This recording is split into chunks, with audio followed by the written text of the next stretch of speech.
Okay, so we have all our equipment, this spanner being the opening tool made by Ellab being the most important, which you will see why. Okay, I'm going to change the battery on a 1G and then a 2G, and then also I have here one that failed of yours, which I'll show you how and why and the consequences of not doing it this way and why your internals have come apart.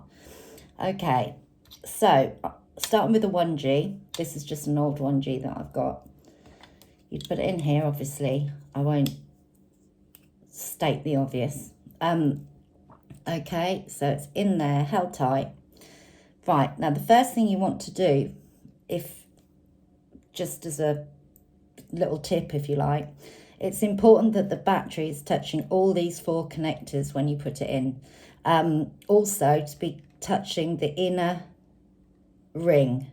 So what I do with my little fingernail is on the inner ring, if it's become flattened from having a battery in it over the years, then you take your little finger and you just pop up, if I can show you, just very gently.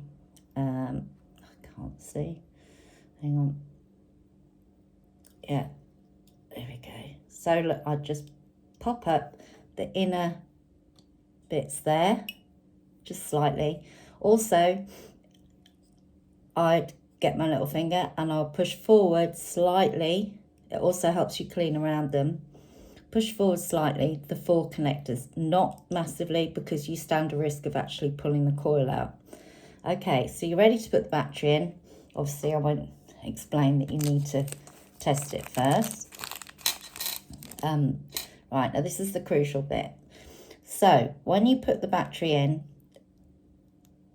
it's obviously got to be centered. I hope you can see this. Completely centered.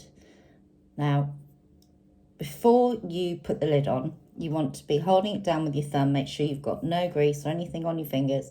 Hold it down with your thumb like this for at least a minute, and then you want to turn it around either way. What it does then is activate the lithium battery onto the connectors, and it will also obviously activate the circuit. It will like kickstart it a bit. If you simply take out a battery, chuck it away, put another one in really quickly, especially because you haven't held it down and then you're not screwing it down properly, then the battery won't have time to meet all 4 connectors at once and be able to make that connection. That also might be a reason why then being unrecognised in your reader station, then I get them back here, and when I do it, they start. That's one theory. I'm not saying it is, but so while you're holding it down with your thumb, you've got to be really careful not to disconnect it. So if you lift your thumb up and the battery sticks to your thumb and it comes back out, you need to hold it back down again. So holding the battery in place, as you can see, hopefully, you'll see that there's a perimeter around it where the lid will go. So the lip will go into that without any problem at all, and that's why it's so easy to be able to turn with the tool. The next thing you need to do, if you have time, is if you have got these pointed cotton wool buds, great. If not, just a toothpick. All you're doing is quickly doing a circle around the perimeter just to make sure that each of the 4 connectors are touching the battery. So I often dip it in a bit of alcohol, just rub it up my finger, and then these tiny ones will actually go round the perimeter behind the connectors, because that's where the dirt goes. Behind the connectors, all the way around, turning it all the way around to the 4th. Okay. It's only just an option, and it's just a little extra check. So then I'm just making sure the battery doesn't spring out, because it's difficult because I'm holding it at an angle. I want to hold it upright. So the battery's completely in the centre. Then your lid, I'd already got, with the grease, silicone grease, these are about 20 quid from Ellab, but they're 7 quid for about 5 times as much from RS Components. Put some on your desk, don't put some on your finger, and use a cocktail stick, and don't put it into the logger, but just put it where the O-ring is, between the O-ring and the top of the lid, a tiny, tiny bit. Okay, so what you want to do now is literally just, and this is the click that I'm on about, so I hope you can hear this. Okay, and as you can see, it's clicked in place and it's completely level. Then with this, because it then puts the weight over the entire lid, if you line it up, okay, so that's lined up completely. Literally should just go around so easy. If there's any force whatsoever, unscrew and start again because you're misthreading it. And that is how easy it is.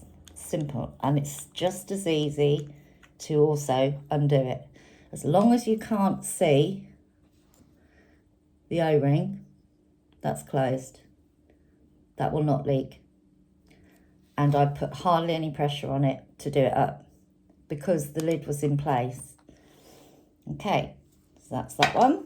So that's the first generation. The first generation are made slightly differently inside because they took a long time to work out how they were going to hold the 4 connectors to the battery. With the 2Gs, you have got a blue ring that go, and the 1Gs, but some older 1Gs have just got a spring to hold it in place.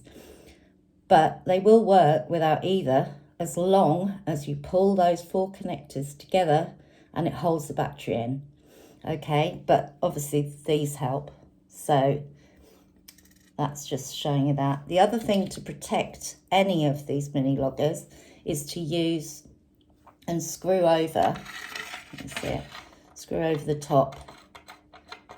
Screw this over the top to protect the sensor, just in case you are having trouble opening yours, and obviously putting it into there, you might tend to break the sensor as you do it. Right, now with yours, this is an example, this is one of yours.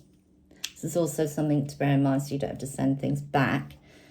This, let me do it, hang on, it's not going to do it now. If it is this one, is it this one? Yeah. Or is this the thread? Hang on. No, it's not this one. It's the other one. One of these is the thread. No, that's the one that I've done earlier. It is this one. Sure it is. Oh no. Right, this one that I've brought in actually isn't the one that I meant. But if you are able to spin this internal bit around, what has happened is that the lid was not aligned in that circumference when it was done up.